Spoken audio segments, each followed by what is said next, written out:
आप देख रहे हैं ब्लेसिंग न्यूज। आइए रुक करते हैं आज की खास खबरों की ओर। मध्य प्रदेश की राजधानी भोपाल में जीतू पटवारी को कांग्रेस प्रदेश अध्यक्ष बनाए जाने पर ऐतिहासिक स्वागत किया गया। जीतू पटवारी के साथ कांग्रेस नेता प्रतिपक्ष उमंग सिंगार, मध्य विधायक आरिफ मसूद और उत्तर विधायक आतिफ अकील स्वागत रैली में हुए शामिल और उन्होंने जोरदार स्वागत किया। प्रदेश भर से आए कांग्रेस कार्यकर्ताओं का कार्यालय पर लगा हुजूम। जीतू पटवारी के गृह जिले से भोपाल तक स्वागत के लिए बनाए गए जगह जगह मंच, कार्यकर्ताओं ने फूलमाला और ढोल नगाड़ों से किया भव्य स्वागत। कांग्रेस के युवा कार्यकर्ताओं का दिखा उत्साह, हजारों की तादाद में कार्यकर्ता उपस्थित हुए और जोर शोरों से स्वागत किया। वहीं कांग्रेस से पूर्व विधायक कुणाल चौधरी और कार्यकर्ताओं ने बताया कि हमारे अंदर खुशी की लहर दौड़ पड़ी है, वो आगे जाके गरीब मजदूर की आवाज बनेंगे। आने वाले चुनाव में जीतू पटवारी की अहम भूमिका रहेगी, वो कांग्रेस को मध्य प्रदेश में बहुत आगे ले जाएंगे।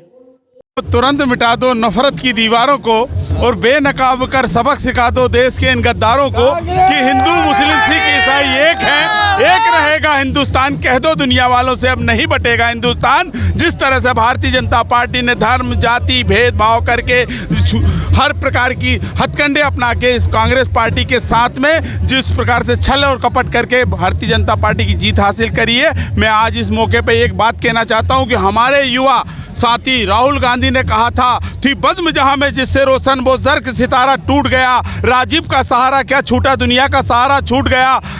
मंदिर का पुजारी था लेकिन मस्जिद की हिफाजत करता था, हिंद के दीवानों दोनों का सहारा छूट गया। ऐसे बेटे के पुत्र राहुल गांधी कह रहे हैं कि मैं किस मिट्टी का हूं यारों, मेरी पहचान लिख देना, कफन के हर कोने पर हिंदुस्तान लिख देना।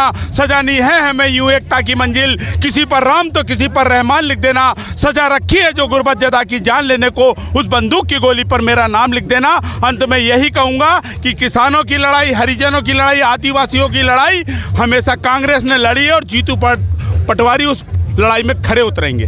जीतू पटवारी जिंदाबाद, जीतू पटवारी।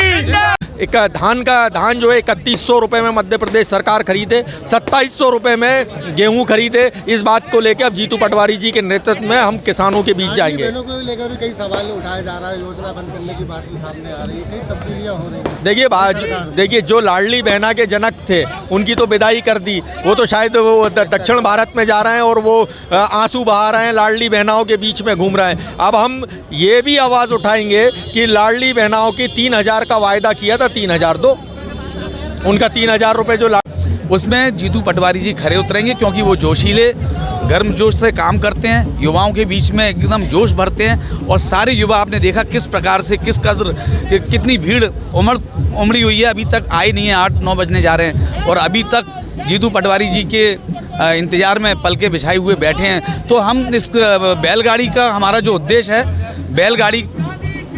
बैलगाड़ी का जो उद्देश्य है यही है कि किसानों की लड़ाई हम लड़ेंगे।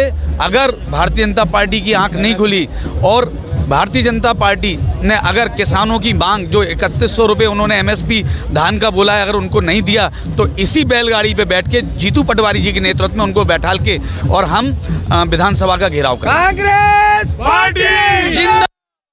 जो बीजेपी की मैनिफेस्टो आया है जिसमें 3100 रुपये धान की तुलाई के लिए बोला गया किसानों के लिए, और अभी भी बीजेपी जो झूठ का प्रचार कर रही है और उसके बाद भी अभी 2100 रुपये खरीद रही है धान, जबकि 3100 रुपये खरीदना चाहिए एमएसपी।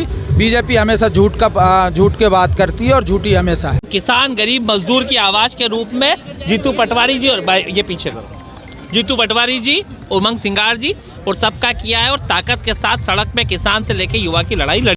फिलहाल के लिए इस खबर में इतना ही। बने रहिए ब्लेसिंग न्यूज के साथ। नमस्कार।